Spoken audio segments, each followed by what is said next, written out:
Féminin pluriel.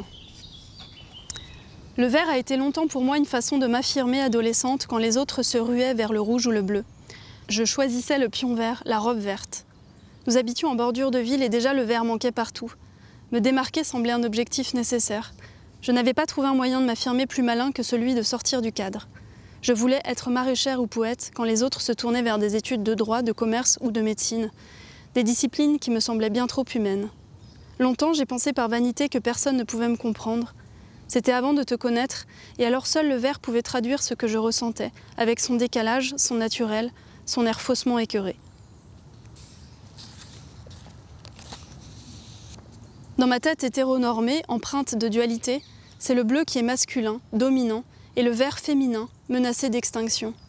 Il n'y a qu'à regarder les tableaux, les livres, les habits et la teinte majoritaire de notre vieille planète, sans parler de l'univers.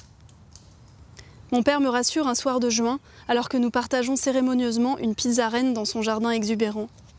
Regarde simplement autour de toi, il est évident que les ennemis du vert ont perdu.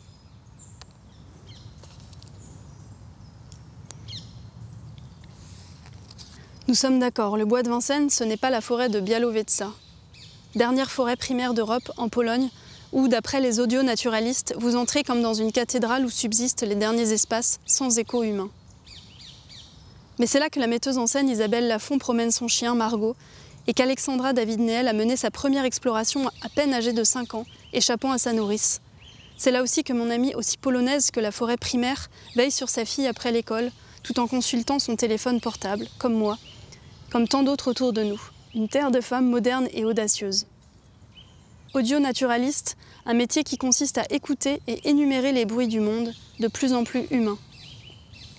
Dire la nature, avec notre vieille langue qui classe et exclut, la place loin de nous, comme si nous la regardions depuis Mars, effrayés à l'idée qu'elle puisse ainsi frémir en nous. Alors qu'elle nous traverse, nous englobe et nous oriente, qu'elle est multiple, vaste, incalculable et bavarde, malgré les extinctions. Il faut inventer un nouveau mot.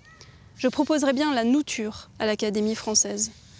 Voilà ce que j'explique à mon fils en traçant des cercles imbriqués les uns dans les autres sur le sol, et alors qu'il me dit qu'à l'école, il distingue les objets faits par l'humain et ceux faits par la nature, dans un petit musée.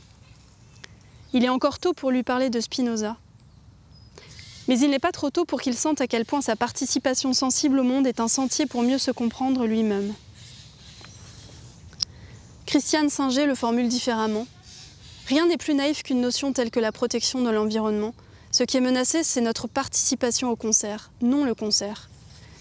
J'ai l'intuition aussi que le concert continuera quoi qu'il arrive.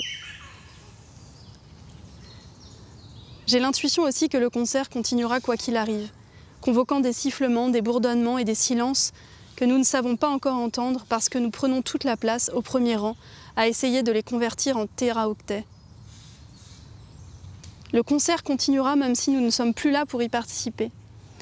Le concert continuera, et il n'appartient qu'à nous de décider d'y prendre part, plus que jamais, sous les frondaisons, un cocktail à la main, entièrement saoul et presque sauvé.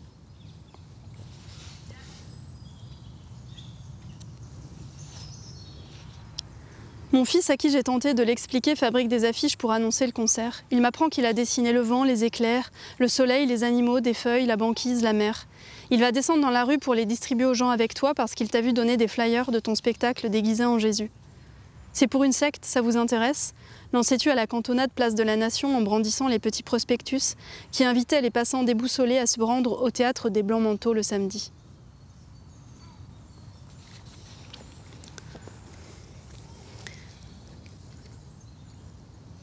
C'est la chlorophylle qui donne leur couleur aux plantes. Heureusement que mon fils me rappelle à l'ordre. Parce que ça a commencé aussi par cette tristesse que j'avais d'en être dénuée et de ne pas savoir comment attraper la lumière. La chlorophylle n'est pas seulement un parfum de chewing-gum. Elle permet la photosynthèse, c'est-à-dire l'introduction du carbone dans la chaîne alimentaire grâce à la lumière du soleil. J'ai connu un homme optimiste qui disait que le règne végétal nous plaçait dans la filiation du soleil. Les plantes se saisissent, grâce au soleil, du carbone minéral de l'air, le CO2, pour en faire du carbone organique, c'est-à-dire du sucre. Autrement dit, elles transforment notre pollution en clafoutis aux cerises. Elles rejettent aussi de l'oxygène. Voilà pourquoi le vert nous donne autant à respirer. Voilà pourquoi j'aime m'allonger sous les arbres et imaginer que j'ai les mêmes capacités. Goûter ce verre cyclique et climatique jusqu'à m'y dissoudre, jusqu'à faire corps avec l'arbre et vivre de l'intérieur son éclosion.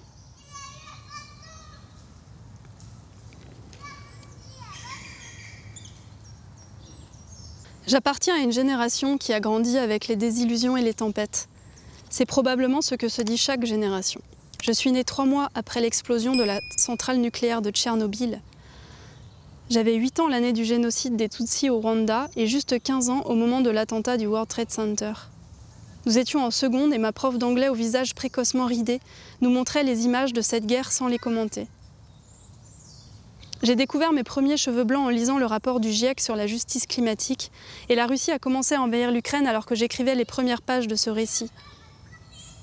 Les guerres et les catastrophes climatiques ont rythmé ma vie d'adulte, ajoutant à cette étape percluse de désillusion et de déboires administratifs l'éco-anxiété et la fin d'un mode de vie confortable.